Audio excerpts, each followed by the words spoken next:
Quand vous avez tout, richesse, célébrité, pouvoir, que reste-t-il à désirer? Un amour sincère, une véritable bonté. Mais que se passe-t-il lorsque le monde ne voit que votre argent? Voici l'histoire de Tina, une milliardaire qui se déguise en sans-abri pour tester l'humanité. Quelqu'un l'aidera-t-il, ou même l'aimera-t-il, sans rien attendre en retour? La réponse va vous surprendre. Alors installez-vous, détendez-vous, et prenez votre popcorn. Cette histoire vous tiendra en haleine jusqu'à la fin.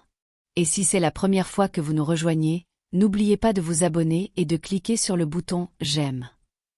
Dans un penthouse de 30 étages à Banana Island, avec ses fenêtres du sol au plafond, la ville tentaculaire de Lagos scintillait en contrebas, tel un océan agité de lumière, de voitures et de voix. Mais Tina Okachukwu restait immobile, figée, contemplant la nuit comme prisonnière d'une cage dorée. Elle portait une robe de soie importée d'Italie, des talons cousus main d'Espagne, une Rolex brillant à son poignet, et des diamants scintillant autour de son cou comme des étoiles. Pourtant, son âme se sentait nue, seule, vide. À seulement 27 ans, son nom était murmuré avec admiration à travers le continent. Fille unique de Chief Mcca Okachukwu, magnate des affaires et baron du pétrole aux puissantes relations politiques, Tina avait tout reçu de son père, richesse, pouvoir, privilèges. Mais elle n'était pas du genre à se reposer sur le nom d'un homme. À 22 ans, elle s'était fait un nom. Tina était une milliardaire autodidacte, l'une des premières Nigérianes à investir dans le Bitcoin alors qu'il ne valait que 50 cents par pièce. À l'université, elle avait acheté plus de 10 000 pièces. Son père s'était moqué d'elle, qualifiant cela de « bêtise numérique ». Mais aujourd'hui, ces pièces valaient des centaines de millions de dollars. Elle était devenue une icône. Son visage ornait les couvertures de Forbes. Son nom faisait le buzz sur les réseaux sociaux. Sa voix était invitée à des sommets internationaux. Une photo postée par ses soins récoltait plus de 2 millions de likes en une heure. Quand elle entrait dans une pièce, les gens se levaient. Et pourtant, dans tout ce bruit et cette adulation, elle se sentait invisible. Ils aimaient son argent, son pouvoir. Mais qui l'aimait, elle? La vraie Tina. Cette question la hantait comme une ombre qui ne la quittait jamais, même sous les projecteurs. Elle avait fréquenté des sénateurs, des magnats de la tech, même un prince de Dubaï.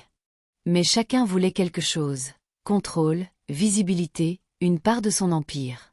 Aucun ne lui avait jamais demandé « Tina, comment vas-tu ?» Elle s'éloigna de la vitre et s'assit au bord de son lit. Son cœur était lourd. Des larmes lui montèrent aux yeux.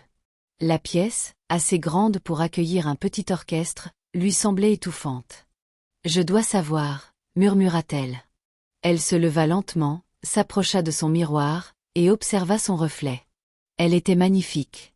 Sa peau rayonnait grâce à des soins méticuleux. Ses yeux, encadrés de cils et de gloss, semblaient n'avoir jamais connu la douleur. Mais Tina connaissait la douleur, et maintenant, elle voulait ressentir quelque chose de vrai. Ses mains tremblaient alors qu'elle saisissait son téléphone. Elle fit défiler des photos de jets privés, de réunions avec des présidents, de dîners avec des célébrités. Rien de tout cela n'avait d'importance ce soir-là. Ce soir, Tina cherchait la vérité, et elle était prête à devenir méconnaissable pour la trouver. Elle composa un numéro. « Angela, dit-elle à son assistante personnelle, annule mon agenda pour les 2 prochaines semaines. Pas de réunion, pas d'interview, pas de caméra. Dis à tout le monde que je pars en retraite privée. » Angela marqua une pause. « Oui, madame. Dois-je prévenir votre père ? » « Non, » répondit Tina, la voix tranchante. « Personne ne doit savoir. » Elle raccrocha. À l'aube, elle avait changé. Fini les perruques coûteuses, les sacs de créateurs, le téléphone plaqué or. Devant son miroir en pied, elle portait une jupe délavée, un t-shirt déchiré et un foulard noué sur des cheveux ébouriffés. Elle semblait négligée, comme quelqu'un que la vie avait oublié, exactement ce qu'elle voulait. De son coffre-fort privé, elle prit seulement 5 000 nairas, assez pour acheter de l'eau en sachet et peut-être une assiette de riz. Puis elle s'échappa de la maison par l'entrée de service. Les gardes ne la reconnurent même pas. Au lever du soleil sur Lagos, une nouvelle sans-abri arpentait les rues du marché international d'Alaba. Personne ne connaissait son nom. Personne ne connaissait sa valeur. Et c'était exactement ce qu'elle voulait. Pour la première fois de sa vie, Tina Okashuku, milliardaire et génie de la tech, allait découvrir à quoi ressemblait le monde quand personne n'avait rien à gagner en vous aimant. Le premier matin au marché international d'Alaba. Il était à peine 8 heures, et l'air était déjà saturé des cris des commerçants, des klaxons des bus et du grondement des dents faux zigzagant imprudemment dans les ruelles étroites. Tina se tenait au bord du marché, observant. Elle n'avait rien de la femme qui avait brillé lors de sommets internationaux ou dînés avec des présidents. Sa jupe était couverte de poussière. Son t-shirt, taché et déchiré à l'épaule, pendait mollement. Ses lèvres étaient sèches. Ses yeux, habituellement soulignés d'un eyeliner de luxe, étaient nus et grands ouverts, scrutant discrètement un monde qu'elle n'avait vu qu'à travers la vitre d'une voiture. Ici, personne ne s'inclinait devant elle. Personne ne lui disait « Bonjour, madame ». En fait, personne ne la remarquait. Elle fit un pas dans la foule. À cet instant, c'était comme si le monde lui tournait le dos. Elle s'approcha timidement d'une vendeuse de fruits, une femme qui tranchait des papayes d'une main tout en ramassant des néras de l'autre. « S'il vous plaît », murmura Tina, la voix presque inaudible. « Je n'ai pas mangé depuis hier. Juste une tranche. » La femme ne la regarda même pas. « Ah, va-t'en. Tu fais fuir les clients. » Tina recula, surprise. Elle s'approcha d'un groupe de mécaniciens rassemblés près d'un hangar de fortune, riant autour de plats d'amala. « S'il vous plaît, n'importe quoi. Je peux nettoyer, balayer. »« Madame, » aboya l'un d'eux, « va porter ta folie ailleurs. » Ils éclatèrent de rire. Elle se retourna et s'éloigna, humiliée. Son cœur battait vite, non pas de peur, mais de douleur. Voilà ce que ça faisait d'être considérée comme sans valeur. Plus elle s'enfonçait dans le marché, plus les insultes devenaient glaciales, cruelles. Une femme vendant des akharas au bord de la route la foudroya du regard. Celle-là, elle se balade n'importe comment. Qui es-tu? Tina tressaillit. Un autre homme siffla. Tu n'es même pas belle. Au moins, les jolies filles mendient avec respect. Personne ne savait qu'elle avait plus de 200 millions de dollars dans son portefeuille crypto. Mais ce n'était pas le sujet. C'était son test. Et le monde échouait lamentablement. Les heures passaient. Son estomac grondait. Ses jambes lui faisaient mal. Elle n'avait ni téléphone, ni secours, ni aide. Elle était vraiment seule. La seule chose qu'elle possédait était un billet de 500 néras et un sachet d'eau pure serré dans sa main comme si c'était la vie elle-même. L'après-midi, le soleil devint cruel. Son foulard était trempé de sueur. Ses sandales s'usaient à force de marcher. Elle trouva un peu d'ombre près d'un kiosque et s'assit par terre. La poussière s'élevait autour d'elle. Un garçon vendant des cartes de recharge lui marcha sur la main sans s'excuser. Elle était invisible. Elle ne savait pas combien de temps elle resta assise là avant que sa vision ne commence à se troubler. La faim et la chaleur faisaient vaciller ses sens. Son corps, autrefois choyé par des huiles de spa et des bains exotiques, tremblait d'épuisement. Puis cela arriva.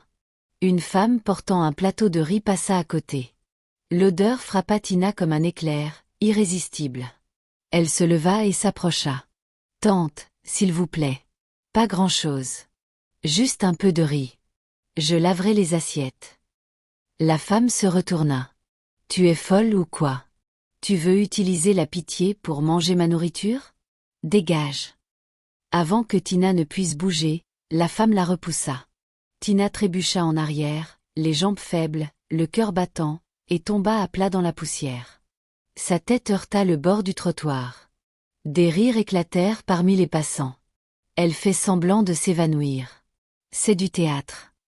Un homme lui lança une pièce sur la tête en riant. Un autre imita sa chute. Mais alors, à travers le flou, la chaleur et la mer de moquerie, une ombre s'approcha. Une voix douce perça le bruit. « Eh, ça va ?» Tina leva les yeux. À travers ses larmes, elle vit un homme. Un jeune homme portant un t-shirt bleu délavé, trempé de sueur. Sa peau était assombrie par le soleil, ses doigts rugueux à cause du travail. Derrière lui, une brouette en bois était appuyée contre une clôture. Il n'était pas riche. Il ne sentait pas le parfum, mais ses yeux étaient bienveillants. Et c'était la première bonté que Tina recevait de la journée. Elle essaya de parler, mais n'y parvint pas. Ses lèvres tremblaient. L'homme l'aida doucement à se relever. J'ai vu comment ils t'ont poussé. Ne fais pas attention à eux. La gosse peut être cruelle. Il l'épousseta avec son propre t-shirt.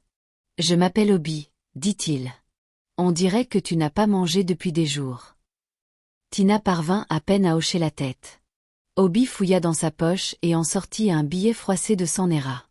Il regarda l'assiette de riz qu'il venait d'acheter pour lui-même, hésita, puis, sans un mot, la lui tendit. « Mange, s'il te plaît, dit-il. Je m'en sortirai. » Tina cligna des yeux. « Pourquoi ?» demanda-t-elle, la voix brisée. « Pourquoi m'aides-tu » Obi lui offrit un sourire fatigué. « Parce que quelqu'un doit le faire, c'est tout. » Tina regarda l'assiette, ses mains tremblaient en la tenant. Elle avait été moquée, poussée, insultée, et maintenant, pour la première fois dans sa vie de sans-abri, quelqu'un lui montrait une bonté sincère et sans filtre. Des larmes roulèrent sur ses joues. Elle s'assit à côté d'Obi et mangea, non pas comme une milliardaire, mais comme une âme affamée. Et tandis que le bruit du marché s'estompait en arrière-plan, elle sut que cet homme pourrait bien être la réponse à la question qui l'avait amenée ici. Les jours suivants.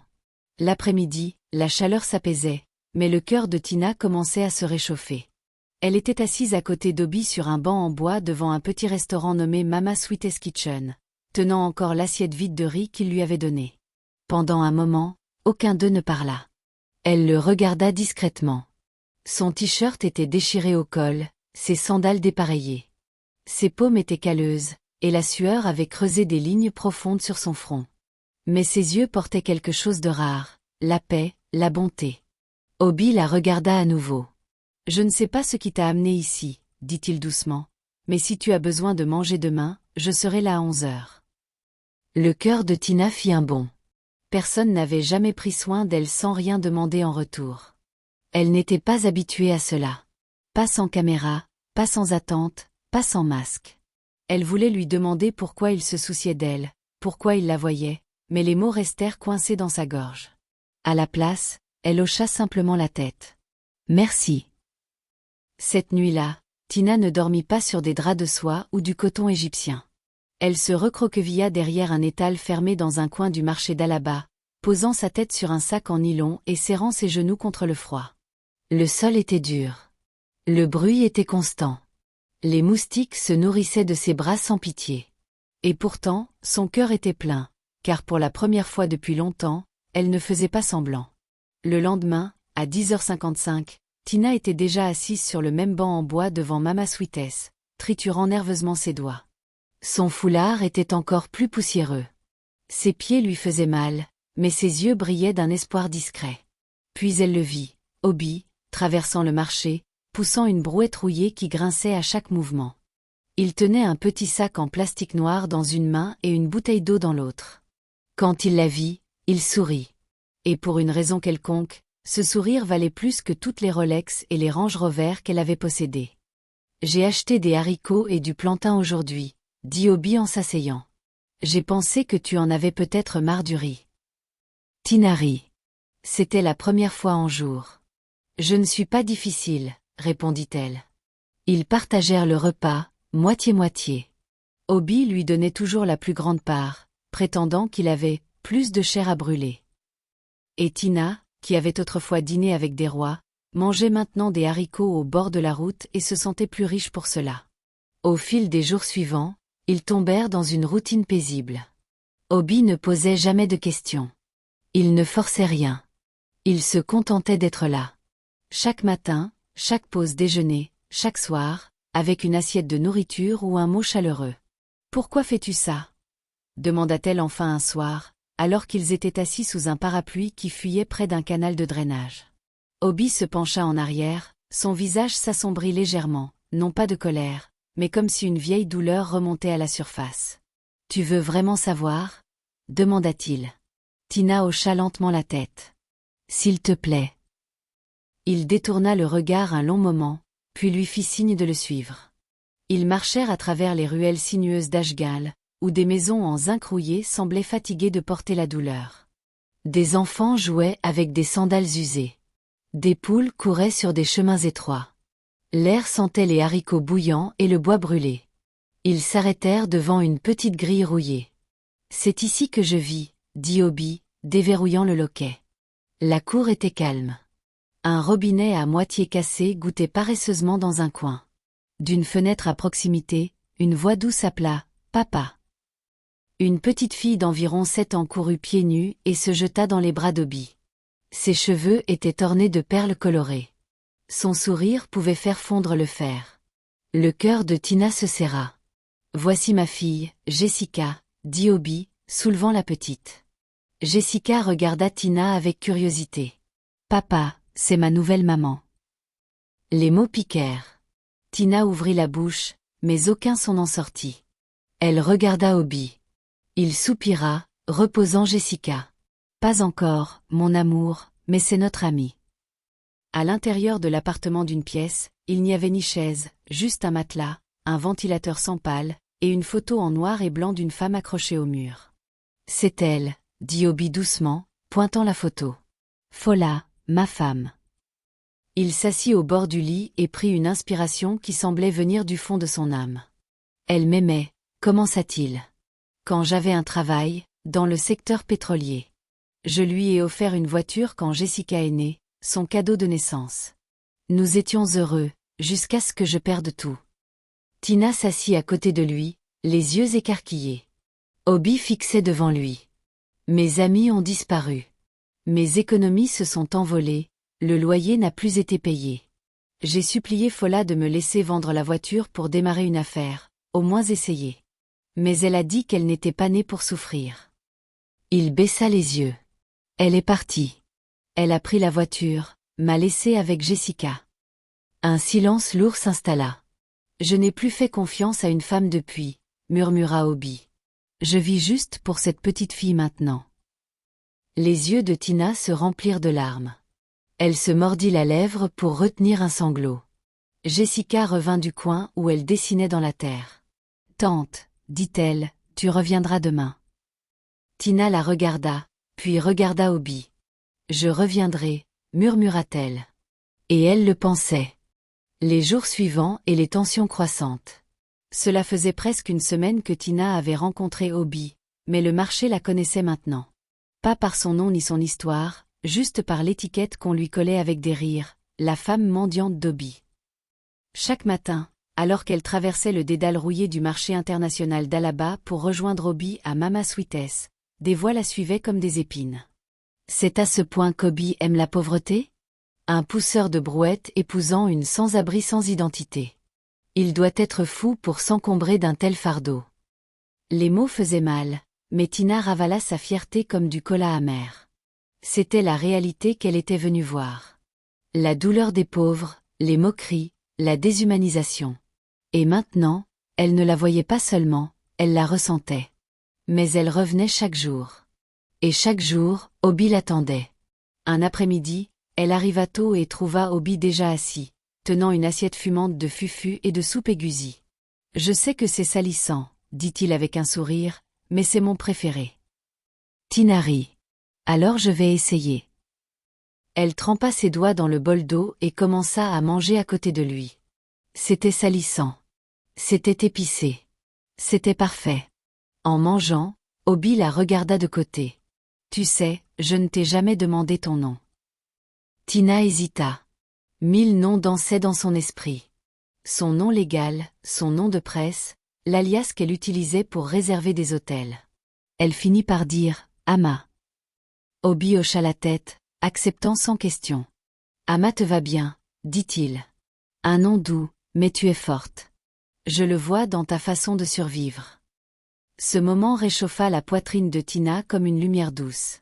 On l'avait appelée reine, patronne, sorcière de la crypto, et plus jeune milliardaire d'Afrique. Mais, forte, semblait le plus vrai. Ce soir-là, alors que le ciel devenait orange profond et que l'appel à la prière résonnait au loin, Tina prit une décision audacieuse. Elle dit à Obi, « Je veux cuisiner pour toi. » Obi cligna des yeux. « Tu veux quoi ? » « Je veux cuisiner pour toi et Jessica. » Obi se gratta la tête. « Je n'ai pas grand-chose à la maison, Ama. Juste un réchaud à gaz et pas de vrais ustensiles. » « Je me débrouillerai, sourit-elle.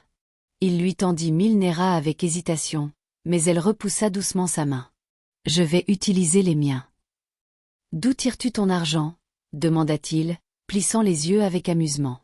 Tu ne m'en dis jamais. J'économise sur les petits pourboires que je reçois, mentit-elle habilement. Je l'utilise à bon escient.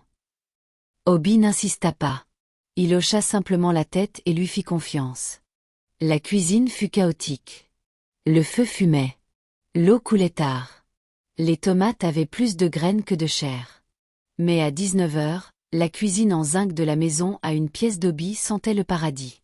Jessica applaudit en voyant la nourriture. Du riz jollof, s'écria-t-elle.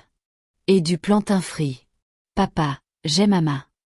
Ils s'assirent par terre et mangèrent avec les mains. Jessica gloussait. Obi riait. Tina riait. Un vrai rire, celui qui remplit les vides à l'intérieur de l'âme. Mais alors que Tina commençait à s'installer dans cette chaleur, une tempête se préparait à l'extérieur. Cette nuit-là, en retournant à l'endroit où elle dormait habituellement derrière un étal fermé, 2 femmes du marché la suivirent à distance. L'une d'elles, Mama Shinari, était connue pour sa langue acérée et ses yeux perçants. « Je te jure, cette fille n'est pas une pauvre normale, » murmura-t-elle. « Elle est trop propre. » Depuis l'autre jour, je te dis, ajouta l'autre, son anglais n'est pas n'importe quel anglais. Elle se comporte comme quelqu'un qui vient d'Aes Rock. Elles n'étaient pas les seules à surveiller. La propriétaire du restaurant, Mama Sweet, commençait à regarder Tina avec suspicion.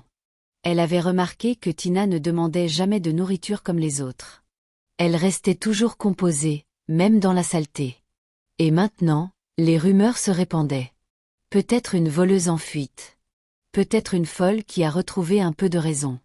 Ou une ritualiste qui surveille la vie d'Obi. Le matin, ce n'était plus seulement des murmures. Un commerçant cria audacieusement. « Obi, fais attention, cette femme ne va pas t'utiliser pour une expérience spirituelle. » Mais Obi ne répondit pas. Il gardait la tête haute, poussant sa brouette avec une fierté silencieuse. Et quand il vit Tina à leur endroit habituel, il sourit comme si rien d'autre ne comptait.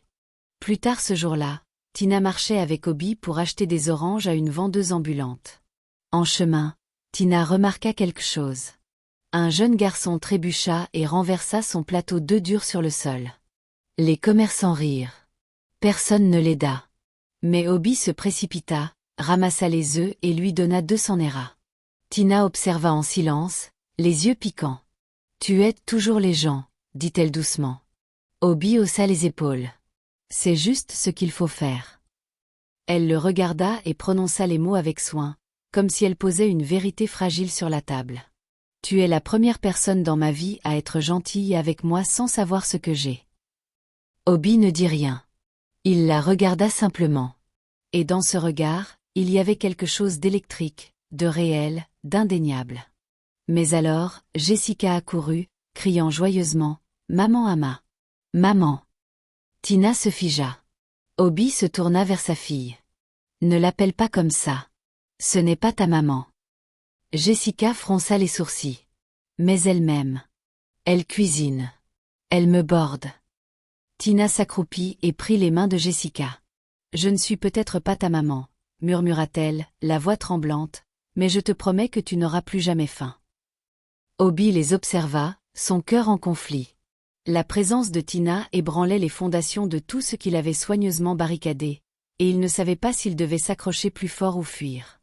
La pluie commença sans prévenir, d'abord fine, taquinant les toits rouillés d'Ashgal, puis elle tomba comme si les cieux avaient retenu leur propre chagrin et ne pouvaient plus le supporter. Tina et Obi étaient dans la petite pièce qu'il appelait maison. Jessica s'était déjà endormie, recroquevillée sous une couverture usée sur le matelas, ses petits bras enroulés autour d'un ours en peluche auquel il manquait un œil. Obi se tenait près de la fenêtre, regardant la pluie. Tina était assise sur un tabouret en bois, son cœur battant fort. Depuis des jours, elle essayait de retenir quelque chose en elle, une tempête intérieure. Elle regarda Obi, si calme mais blessé, si silencieux mais plein de douleur. Elle ne pouvait plus se retenir. « Obi » commença-t-elle doucement. « S'il te plaît, raconte-moi tout. Raconte-moi ce qui s'est passé avec ta femme. » Obi ne se retourna pas. Ses mains étaient dans ses poches, ses épaules raides. Pendant un long moment, tout ce qu'elle entendit fut la pluie et le klaxon lointain d'un danfo dans la rue. Puis, lentement, Obi se tourna vers elle. Ses yeux semblaient fatigués, mais sans colère, seulement des souvenirs. « J'ai rencontré Fola à l'université, » dit-il, la voix à peine audible. C'était la plus belle femme que j'avais jamais vue. Confiante, intelligente, elle me faisait sentir que je pouvais conquérir le monde. Tina se pencha, écoutant. Nous sommes sortis ensemble pendant 4 ans. Mariés 1 an après que j'ai eu mon travail dans le secteur pétrolier. La vie était belle. Je n'étais pas riche, mais à l'aise. Je lui donnais tout ce qu'elle demandait. Je lui ai acheté une voiture quand Jessica est née. Je l'ai emmenée à Dubaï pour notre anniversaire. J'ai même commencé à construire une maison pour sa famille. Il s'arrêta, dégluti. Puis tout s'est effondré. La poitrine de Tina se serra. Ils ont licencié plus de 70 employés. Mon département a été dissous du jour au lendemain. Je suis rentrée avec ma lettre de licenciement et un sourire, pensant qu'elle me prendrait la main et dirait « On s'en sortira ». Mais à la place, elle m'a demandé ce que j'avais fait pour mériter ça. Il s'assit par terre, dos contre le mur, les yeux perdus dans le vide. Je l'ai supplié. Je lui ai dit que je lancerais une petite affaire. Je voulais vendre la voiture pour payer le loyer et emménager dans quelque chose de modeste. Mais elle m'a crié dessus, m'a dit qu'elle n'avait pas épousé un raté, qu'elle n'était pas née pour souffrir. La voix d'Obi se brisa. Elle a fait ses valises, pris la voiture, laissé Jessica, comme ça. Elle m'a bloqué, a dit à sa famille que j'étais violent. Ils l'ont cru. Mes amis ont disparu aussi. Personne ne voulait être associé à un homme fauché avec un enfant. Silence. J'ai dormi dans des marchés, sur des bancs, porté des charges juste pour nourrir ma fille. Ça fait 3 ans maintenant. Aucun modèle. Jessica pense encore que sa mère reviendra un jour. Tina couvrit sa bouche. Une larme coula sur sa joue. Obi la regarda doucement. Alors maintenant, tu comprends pourquoi j'aide les gens. Je sais ce que c'est d'être invisible, d'être jugé. Et je suppose que j'ai vu cette même douleur dans tes yeux. Tina ouvrit la bouche, mais les mots refusaient de sortir. Elle voulait tout lui dire, qui elle était vraiment. Qu'elle possédait plus de maisons qu'elle ne pouvait en compter. Qu'elle avait un chauffeur qui l'avait autrefois emmenée à un défilé de mode à Paris parce qu'elle ne voulait pas être coincée dans les embouteillages de Lagos. Mais comment le pouvait-elle? La croirait-il? Lui pardonnerait-il? Cela ruinerait-il ce lien fragile qu'ils avaient construit? Tina baissa les yeux. Sa voix sortit comme un murmure. Obi, as-tu déjà l'impression que le monde ne sait pas vraiment qui tu es? Comme si tu jouais un rôle tous les jours et que personne ne voyait le vrai toi? Les yeux d'Obi rencontrèrent les siens. Tout le temps, dit-il. La poitrine de Tina trembla. Alors peut-être qu'on n'est pas si différents, murmura-t-elle. La pluie continua de tomber dans la nuit. Alors que Tina se préparait à partir, Jessica s'agita. Maman, appela-t-elle, ensommeillée. Tina se figea, la main encore sur la poignée de la porte. Oui, bébé, répondit-elle doucement. Tu seras là demain matin? Demanda la petite fille, frottant ses yeux. Tina hocha la tête. Je te promets. Obi l'accompagna jusqu'au bord de la rue. Les flaques éclaboussaient sous ses pieds. Un générateur bourdonnait à proximité. Tout était trempé, mais le silence entre eux était plus chaud que le temps. Avant qu'elle ne disparaisse dans l'ombre, Obi l'arrêta. Attends. Elle se retourna. Je ne t'ai jamais remercié pour avoir cuisiné, pour avoir fait rire Jessica à nouveau, pour avoir fait de cet endroit un foyer. Tina sourit. Et je ne t'ai jamais remercié de m'avoir vu quand personne d'autre ne l'a fait. Pendant un moment, ils restèrent ainsi. 2 personnes brisées tenant quelque chose d'entier entre elles. Puis elle disparut dans la nuit, son foulard trempé par la pluie. Mais à l'intérieur, elle brûlait d'une nouvelle question. Combien de temps pourrais-je maintenir ce mensonge?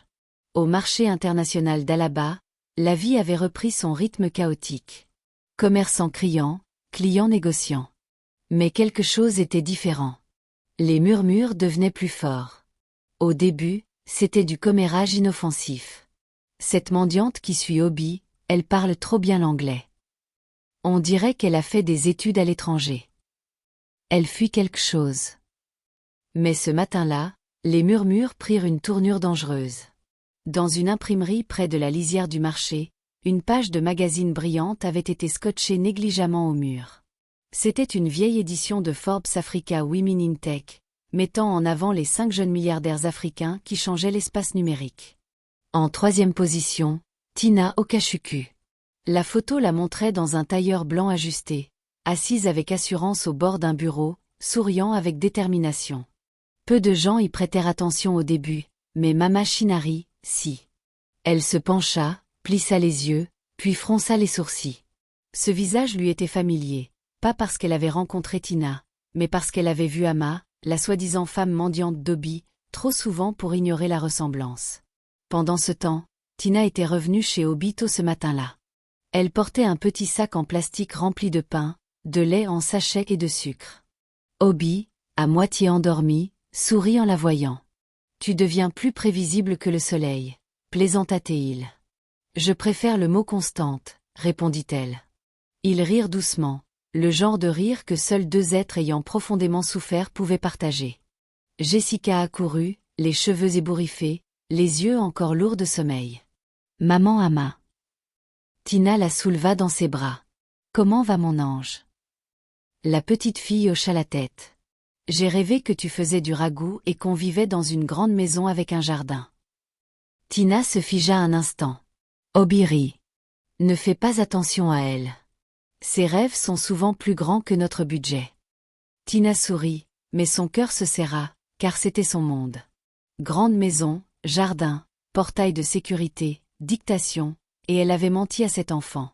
Plus tard cet après-midi, alors qu'Obi poussait sa brouette à travers le marché, un commerçant cria « Obi, tu es devenu international maintenant. Viens voir ta femme dans le magazine ici. » Obi rit, pensant que c'était une autre moquerie. Mais lorsqu'il s'approcha et vit l'image, il se figea. Il fixa intensément. La femme sur la page avait une peau lisse, des cheveux parfaits, et portait un tailleur sur mesure. Mais il n'y avait aucun doute sur ses yeux. C'était elle. Ama. Tina. La femme qu'il avait nourrie, hébergée, à qui il avait fait confiance. Il ne dit pas un mot. Il fit demi-tour et rentra chez lui rapidement. Tina était assise par terre, aidant Jessica à tresser les cheveux de sa poupée, quand Obi entra en trombe. Son visage était indéchiffrable. Pas de colère, pas de confusion, juste du silence. Il lâcha la poignée de la brouette et se tint dans l'embrasure de la porte. Tina leva les yeux. « Tu es rentré tôt. Ça va ?» Il avança lentement. « Ama, quel est ton vrai nom ?» La question la frappa comme un fouet.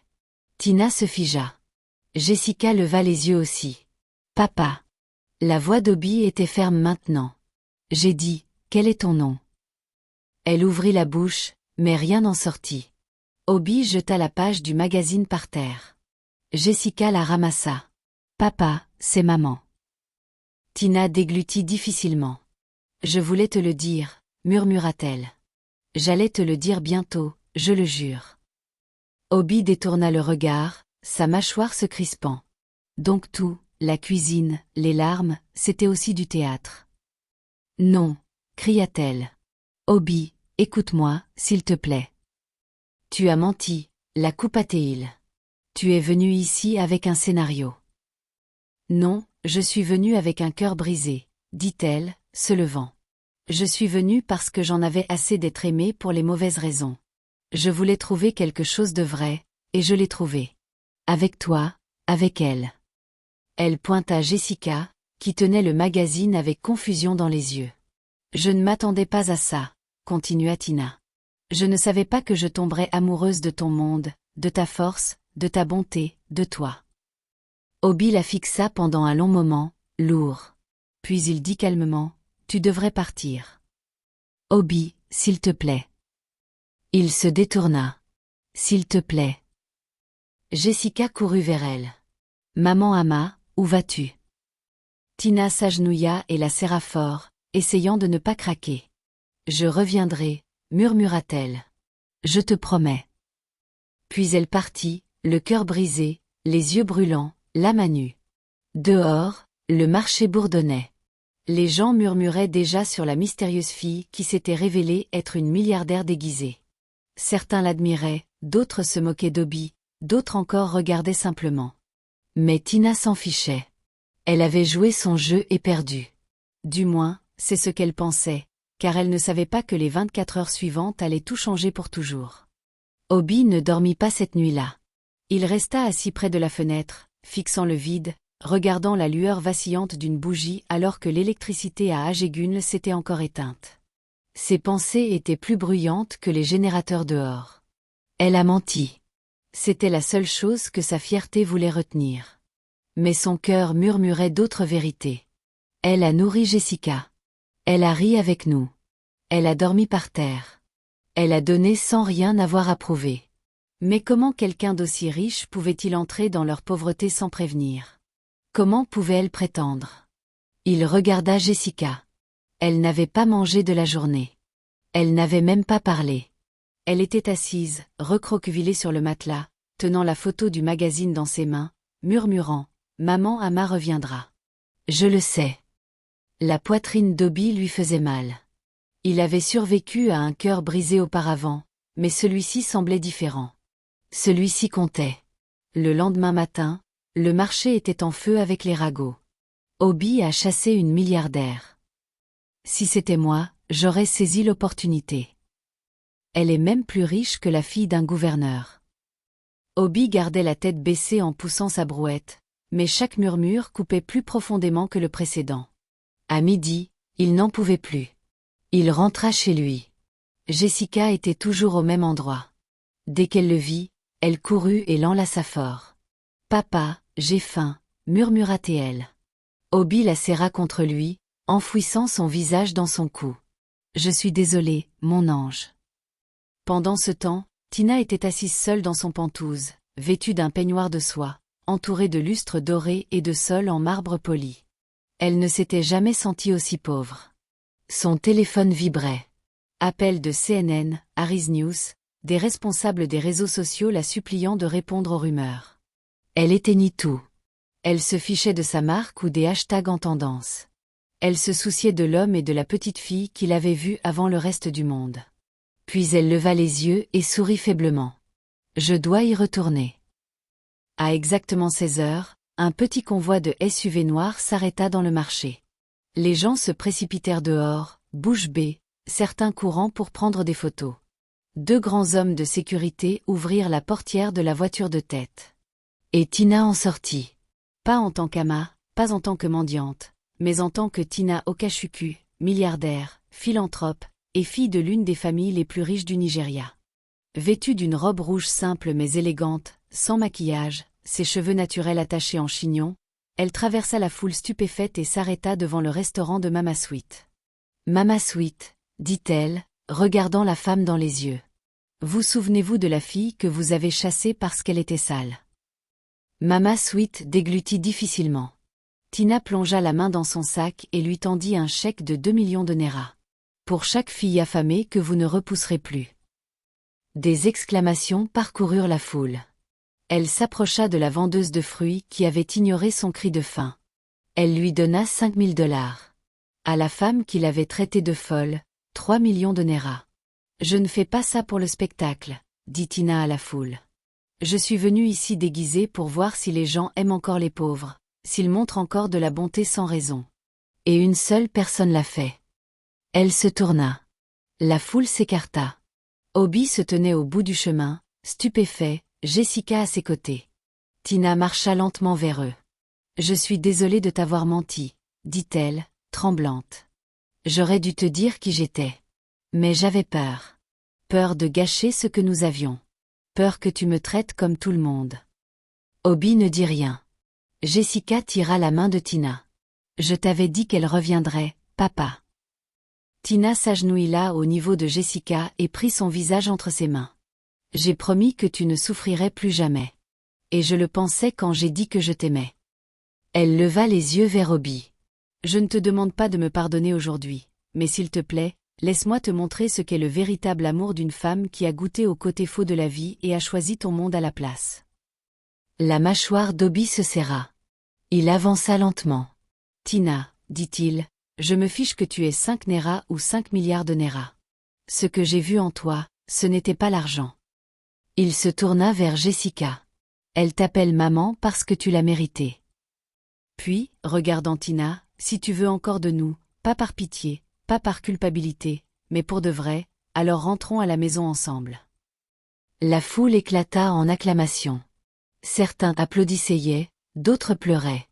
Les téléphones flashaient, mais Tina ne voyait que lui. Oui, murmura-t-elle. Rentrons à la maison. Ils ne rentrèrent pas dans la maison en zinc. Ils allèrent à Banana Island. Tina ouvrit le portail, et pour la première fois, Obi entra dans son monde. Les domestiques s'inclinèrent. Les gardes de sécurité ouvrirent les portes. Jessica courut dans le jardin en criant de joie. Obi resta figé. Tina se tourna vers lui. « Tu m'as demandé une fois d'où je tirais mon argent, » dit-elle, souriant à travers ses larmes. « Eh bien, maintenant tu sais. » Obi secoua la tête. « Je n'arrive toujours pas à croire que c'est réel. »« C'est réel, » dit Tina. « Et c'est à toi maintenant aussi. » Ils s'enlacèrent. Et cette nuit-là, pour la première fois en années, Obi ne dormit pas sur un matelas à même le sol. Il dormit à côté de Tina, avec Jessica blottie entre eux, en sécurité, rassasiée, et enfin chez elle. Le lendemain matin, dans le manoir de Banana Island, Obi se tenait dans le jardin, vêtu d'un cafetan blanc impeccable, fraîchement repassé par un domestique qu'il n'aurait jamais imaginé avoir. Ses mains étaient croisées derrière son dos, regardant Jessica chasser les papillons, riant, pieds nus dans l'herbe douce. Depuis les portes vitrées, Tina sortit, tenant une tasse de thé. Pas de peignoir de soie, pas de diamants, juste une robe blanche simple et ses cheveux enveloppés dans un foulard. Mais Obi ne l'avait jamais trouvée plus belle. « Tu es silencieux, » dit Tina, lui tendant la tasse. Il sourit. « J'essaie encore de comprendre comment je suis passée de pousser une brouette à ça. » Tina rit doucement. « J'essaie encore de comprendre comment je suis passée d'être suivie par des caméras à être comblée par le rire d'une petite fille. » Ils restèrent là en silence un moment. Puis Tina toucha son bras. « Tu es prêt ?» Il hocha la tête. « Allons-y. » 2 heures plus tard, une flotte de SUV noirs traversa les routes poussiéreuses du marché d'Alaba. Le convoi s'arrêta, provoquant un tumulte parmi les commerçants, les passants et les clients. Tout le monde se précipita dehors. Certains reconnurent les véhicules de la veille, lorsque Tina avait révélé son identité. Certains murmuraient « Elle est de retour ». Cette fois, Tina n'était pas seule. Obi sortit, tenant la main de Jessica, habillée comme un roi. Tina portait une robe Ankara rouge éclatante, et sa présence fit taire même les pires commérages. Le marché s'arrêta pour la première fois. Ils n'étaient pas venus mendier. Ils étaient venus bénir. Tina monta sur une plateforme surélevée devant le restaurant de Mama Sweet. Un micro avait été installé. Quelques caméras filmaient discrètement, uniquement pour documenter ce qui allait se passer. Beaucoup d'entre vous m'ont jugé quand je suis venue ici avec de la poussière sur les pieds et la faim au ventre, commença-t-elle. Et c'était le but. Je suis venue voir comment le monde traite ceux qui n'ont rien à offrir. Silence. Elle se tourna, sourit, et plongea la main dans son sac. Je veux récompenser les rares personnes qui ont réussi le test. Elle pointa une vieille femme qui lui avait donné un sachet d'eau lorsqu'elle toussait dans la rue. Mama Nike, avancez. La vieille femme trembla. Moi? Tina hocha la tête. Elle lui tendit une enveloppe marron. 5 millions de Nera pour démarrer votre commerce alimentaire correctement. Sans condition. Le marché s'exclama. Elle pointa un jeune garçon qui s'était arrêté et avait dit « Désolé, tata, courage », quand elle était tombée. 2 millions de Nera pour ton éducation. Elle se tourna vers Mama Sweet. Je sais que vous m'avez repoussé, mais je vous pardonne et je crois aux secondes chances.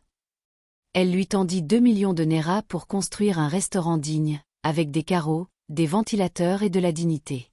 Mama Sweet tomba à genoux, pleurant. Quand Tina eut fini, elle avait distribué plus de 50 millions de Nera au total. L'air était électrique. Les gens acclamaient, certains pleuraient, d'autres criaient « Que Dieu vous bénisse, Tina ». Mais Obi, lui, la regardait simplement. Et il savait que cette femme n'avait pas seulement changé sa vie, elle changeait le monde. Plus tard ce soir-là, de retour dans le manoir, ils se tenaient tous les trois dans le jardin. Un domestique tendit une petite boîte à Obi. Il regarda Tina, puis s'agenouilla. « Tina, dit-il, la voix ferme. Tu as dit un jour que tu voulais voir si quelqu'un pouvait t'aimer sans savoir ce que tu avais. Eh bien, je ne suis pas seulement tombé amoureux de ce que tu avais. Je suis tombé amoureux de ce qui te manquait. L'attention, la paix, la vérité. » Jessica retint son souffle. Les yeux de Tina se remplirent de larmes. « Je n'ai peut-être pas de palais, » continua Obi, « mais je peux te promettre loyauté, paix et un amour qui ne dépend pas des gros titres. » Il ouvrit la boîte, révélant une simple bague en argent. « Veux-tu m'épouser, Tina ?» Tina couvrit sa bouche. Puis elle s'agenouilla à côté de lui. « Oui, 1000 fois oui. » Jessica cria, « Vous allez vous marier. » Une semaine plus tard, les réseaux sociaux explosèrent avec des photos. La milliardaire Tina épouse un pousseur de brouettes. Obi, l'humble héros. De la poussière du marché à l'amour d'un manoir. La nouvelle maman de Jessica est une milliardaire. Mais Tina se fichait des tendances. Ce qui comptait le plus, c'était la paix, la vérité et l'amour. 3 jours après le mariage, un jet privé décolla de l'aéroport Murtala Mohamed de Lagos.